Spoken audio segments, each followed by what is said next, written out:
Hi guys, I hope everybody is safe and well. First things first, thank you very much for the reception that we got to the last video, the budget touring helmet video. It was well received, thank you very much. And thanks for all the new subscribers that have come on board over the last couple of weeks since that video went live.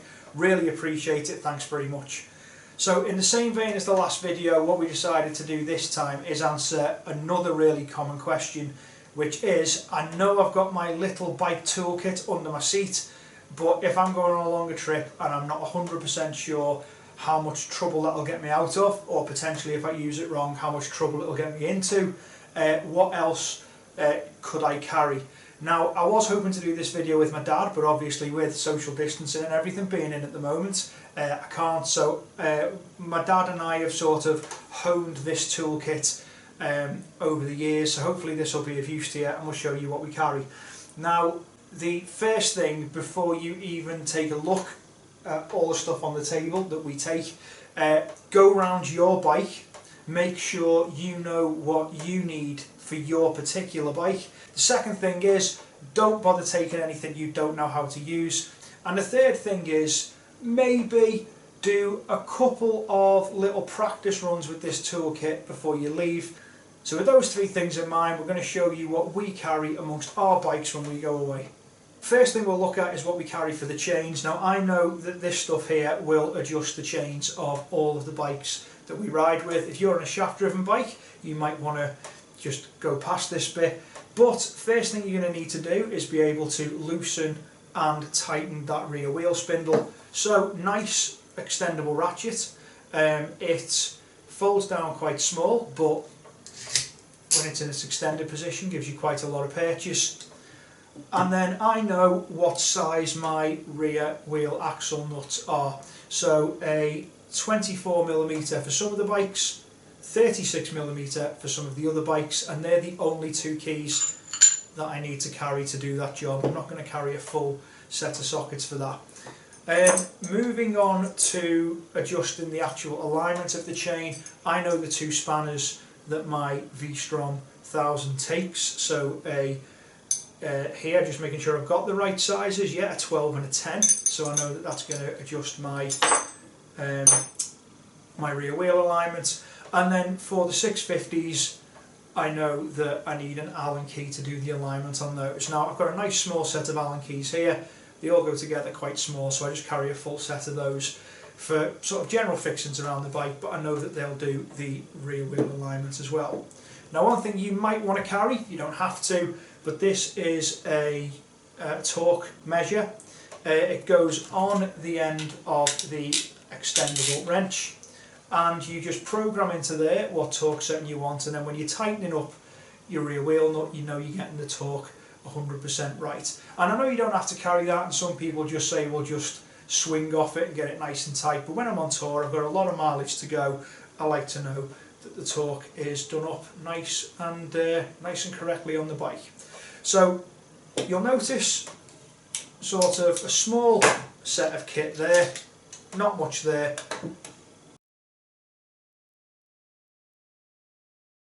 Carry some form of chain lubricant, assuming you've got a chain driven bike. This is just an example of it. I usually carry a couple of bigger bottles to service all the bikes while we're away. We've got Scott oilers, so enough to fit to fill our oiler.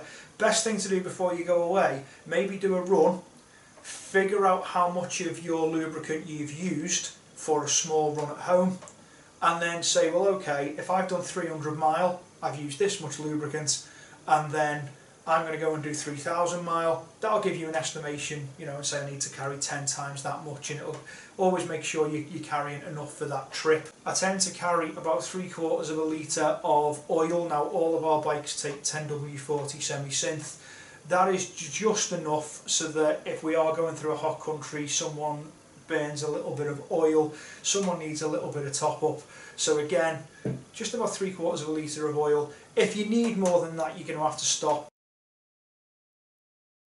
So now on to tyre care, both a couple of the things that you will be using and something that we hope you don't have to use. So the thing you're hoping you don't have to use first, carry a puncture repair kit. Now this is probably the one thing that I would suggest everyone carries one of on the bike. Just a couple of things if you are going to buy a kit like this though. I mean, we have upgraded to slightly better quality tyre plugs, so the mushroom type rather than the stick type you get with it. But also in there, just throw in a little Ziploc bag just a small pair of latex gloves.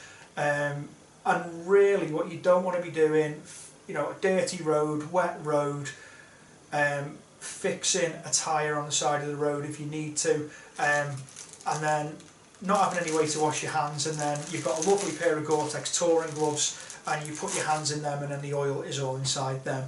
So again, got us out of trouble a few times. Good idea on that as well, maybe if you've never done one before, when you have an old tyre taken off your bike, ask if you can keep the old tyre, come home, put a hole in it with a screw, and have a bit of a practice using it before you leave. It's something I'd probably recommend anyone do who hasn't plugged a tyre before.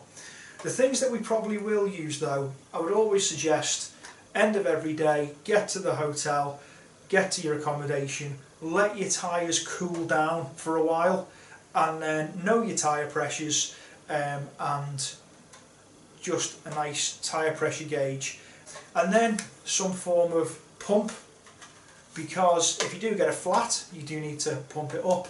If you do get a you know, a little bit of pressure loss because you've done quite a few miles, and we know that can happen. I've got terrible gammy knees, and I don't really like using a foot pump, so one of these is great. This one was just, I think, about £7 from Wilko's, and it's just nice and self-contained. It's got a Siggy lighter attachment in the bottom, and just make sure that whatever attachment you've got on there, whether it be an SAE, whether it be the old type of Optimate plug, or whether it be a cigarette lighter, that you've got the correct attachment on your bike or adjustment lead or whatever else it is you need. So having looked through the bits that we probably are going to maybe need to use a little bit more often on the trip, now we're getting into the bits that I would carry with me just in case I need them, but I'm hoping that I'm not going to have to delve into this little bag of tricks. So just some general tools on the road.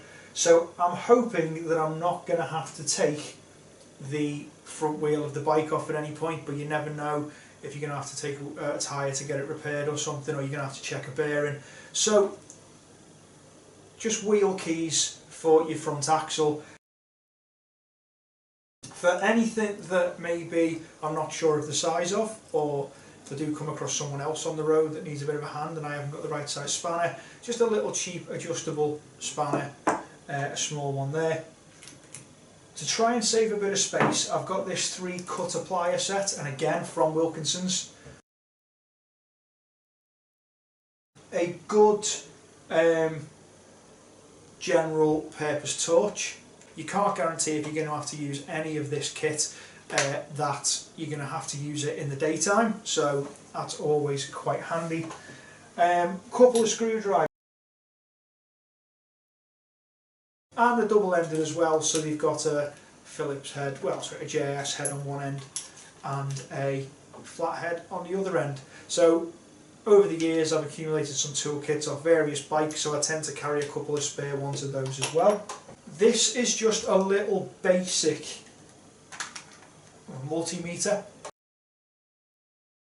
kind of a get you out of trouble, and we have used this a couple of times to check, you know, charging faults on various bikes, and it's been a nice early identifier for us. So that's quite handy. For any of this stuff, like this and the torque multiplier as well, make sure you carry a spare battery, because it's no good if the battery on this is gone. They're mostly just small calculator batteries.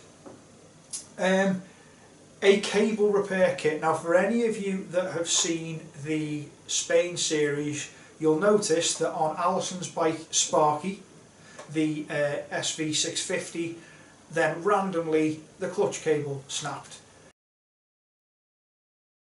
But in here you'll find a couple of universal cables, okay, and a load of different types of ends, and they're pretty good to get you out of trouble if one of the cables on the bikes goes. So So that's if your clutch cable snaps. Just a couple of bits. So there's about 1 metre of red wire. Okay, I think that's 8 amp red wire, and 1 metre of black wire. I think that's 8 amp black wire. I'm hoping I'm not going to have to go anywhere near those, but we have on trips had to do things like bypass a clutch switch, and because it does take up a lot of space carrying any insulation tape if you need to do anything like that, I've just got an old piece of tube here, and I've got about 1.5 meters of white insulation tape and 1.5 meters of red insulation tape just wrapped around it off the reel. That should hopefully be enough to tape up any connections. And always go places with some gaffer tape. So again, I've got about 1.5 meters of gaffer tape just rolled on the end there. Cable ties in the same ilk, so you can never carry too many cable ties. They don't take up too much room, they're useful for just about everything, and to be honest, if you've got that one person on the tour that buys a really weird size souvenir, it doesn't fit in any of the luggage, you can usually cable tie that souvenir on the back of the bike and get it home with those as well, even if you don't use those in the toolkit. Be careful on your bike, are there any specialist tools you might need? So for instance, this is the swing arm tool for one of the V-Stroms. It's sort of an unusual tool that even, you know, we've been to some bike shops that don't have. I'm hoping I'm never going to have to use this, but if someone does need their swing arm adjusted or tightened up a little bit.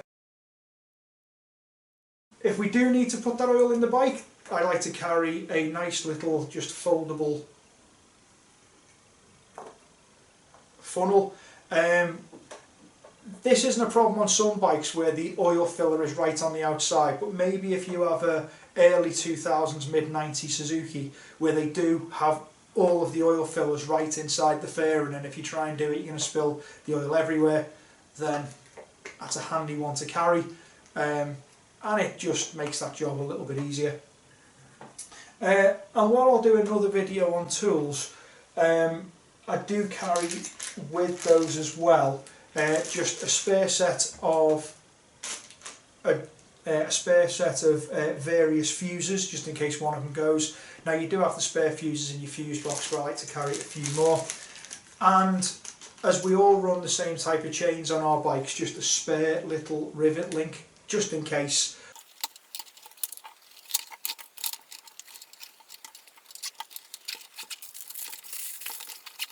So getting towards the end, one good tool for sort of general use on a bike is a good socket set. Now this is a great example of a time where you can buy a good set and then you can add to it yourself for your specific bike. So this is a Teng set. I like it because it's all self-contained. The ratchet sits in the top and it can just be stowed away somewhere on the bike quite easily. But when you look inside, we have a good range of sockets and a nice solid extension and a good solid ratchet.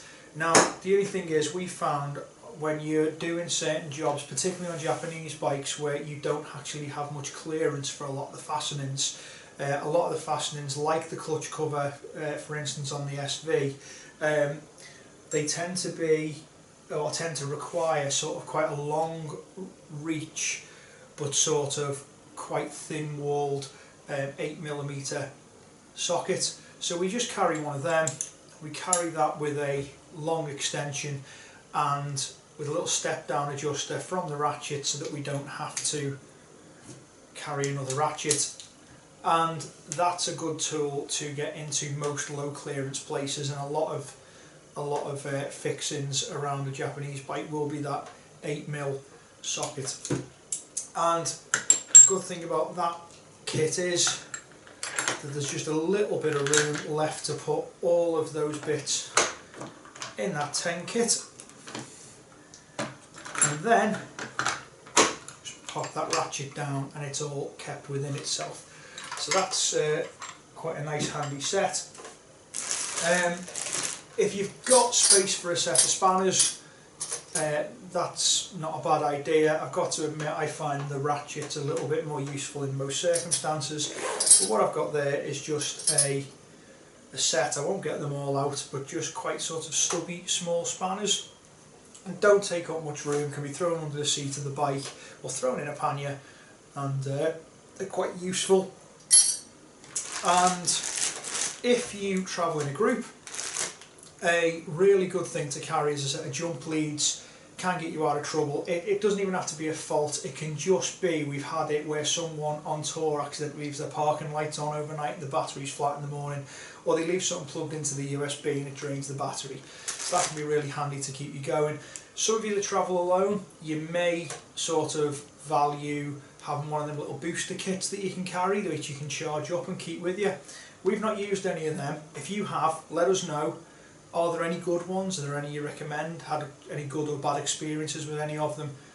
We're always looking at building our toolkit up a little bit more. We'd love to know if you guys have got any experience of those. And we just packed them up in a nice cheap waterproof pencil case that we found in, I think it was WH Smith. And again, that can just be shoved under the seat somewhere. Now obviously, everything that we've shown you now, we won't show you how to pack it on the bike, because obviously your bike will be completely different to ours. So you may have various toolboxes, you may have various under-seat storage. I know my old V-Strom had loads of under-seat storage, my new one's got hardly any. So obviously you can divide them up on your bike the way you see fit, or if you travel in a group of 5 or 6, maybe divide those tools over various bikes. Okay guys, thank you very much for watching the video. Here's what we carry. You might carry something different. If you do, if there's something that's got you out of trouble, we would love to know what you guys carry. Feel free to drop us a line. Thank you very much for sending these questions in. We'll try and get a few more Q&A videos up. If you have got a comment on this video or a question, you can drop us a comment below, or you can send us a message through our Facebook page. And if you wouldn't mind, just go out and checking out our new website, something we're doing for a bit of fun, at baconbiketours.com. Until then guys, stay as safe as you can, and hopefully we'll all be out on the road riding together soon.